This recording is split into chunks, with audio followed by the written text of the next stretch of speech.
Bom dia a todos e a todas.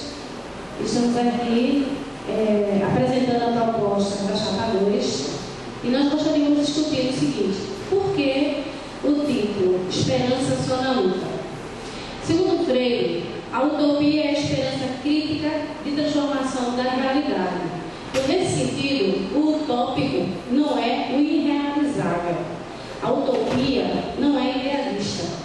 É a dialetização dos atos de denunciar e anunciar. O ato de denunciar a estrutura desumanizante e denunciar a estrutura humanizante. Assim, sem o mínimo de esperança, não é possível o início da luta. É nessa perspectiva que nós adotamos a esperança só na luta. Porque se nós não denunciamos, se nós não anunciamos, nós não vamos conseguir transformar a realidade. Nesse sentido, pensamos na concretização de sonhos possíveis, e isso decorre da nossa compreensão de história como possibilidade, ou seja, a compreensão acerca de que a realidade não é, mas ela está sendo, e que, portanto, pode vir a ser transformada. Assim, a Chapa 2 acredita, deseja e sonha em defender a educação pública de qualidade, a universidade pública, e isso só se dá a partir da valorização e da melhoria das condições do trabalho docente. Visto isto, gostaria de apresentar a nossa chapa.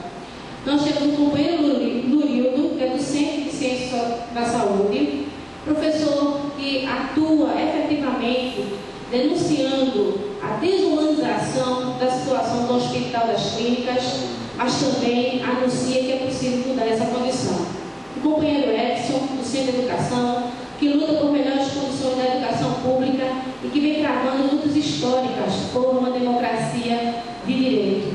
O companheiro Evenildo, do CTG, o velho Rochedo, que não nos anima diante dos embates e um defensor da nossa carreira. O Emerson, do CCB, que historicamente vem participando do movimento docente nessa universidade, inclusive é o atual diretor do ANTES.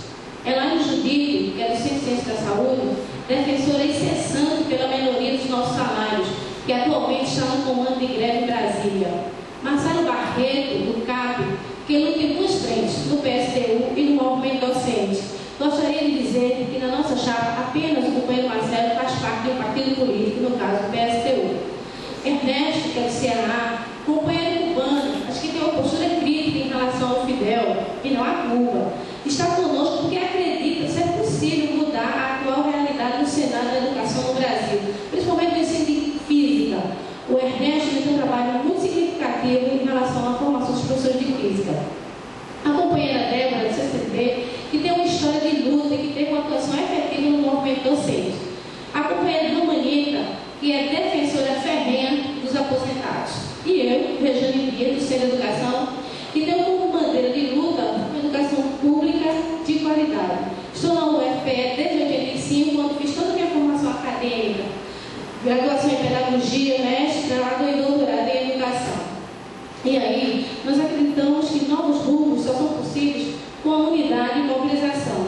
É por isso que a chapa defende três eixos: condições de trabalho docente, defender a universidade pública democrática e socialmente responsável e o aperfeiçoamento democrático do país. Então, nesse sentido, quando a gente coloca, vamos defender o trabalho docente, nós estamos defendendo que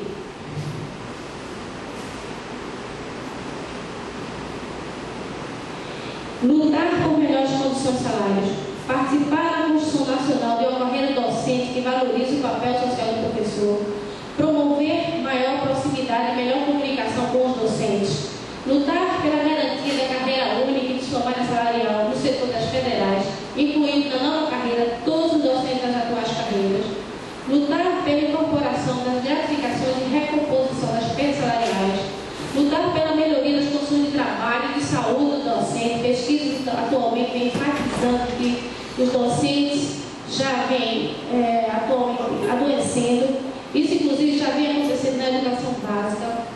Lutar por políticas de ciência e tecnologia que garantam a ampliação e a democratização da distribuição de recursos, tendo como base a autonomia universitária. Lutar em defesa da providência social pública por meio de garantir a todos os professores aposentadoria com proventos integrais, reafirmar o ANDES enquanto representante histórico de nossa categoria, desenvolver e promover a cultura artística como direito de produção e expressão docente, e nesse caso, também incluir no debate a cultura popular. Em relação ao eixo, a Universidade Pública Democrática e Socialmente Responsável, lutaremos para a efetivação de um estatuto democrático e transparente na UFPE, acompanhar de maneira crítica e independente as políticas educacionais, combater o uso nefasto de fundações e outros propostas que é visto cadear e privatizar as instituições federais, defender, e aí muito forte, os hospitais universitários no âmbito das universidades, com a garantia de recursos públicos para sua manutenção e desenvolvimento, combatendo a conversão dos mesmos em empresa brasileira de serviços hospitalares. Compreendendo a universidade como uma instituição que está posta na universidade, na sociedade, precisamos também falar um pouco sobre o aperfeiçoamento democrático do país. Nesse sentido, nós também pretendemos reativar as relações com os movimentos sociais que defendem a universidade pública e o ensino de qualidade. Dialogar com as outras organizações da classe trabalhadora e entidades profissionais em defesa e melhoria das condições de trabalho. Então, nesse sentido, nós pretendemos articular não só com os sindicatos, mas também com os movimentos sociais. Hoje a gente percebe que a nossa greve ela tem uma força porque os estudantes estão conosco, os técnicos administrativos estão conosco. Né? E nesse sentido, pensamos em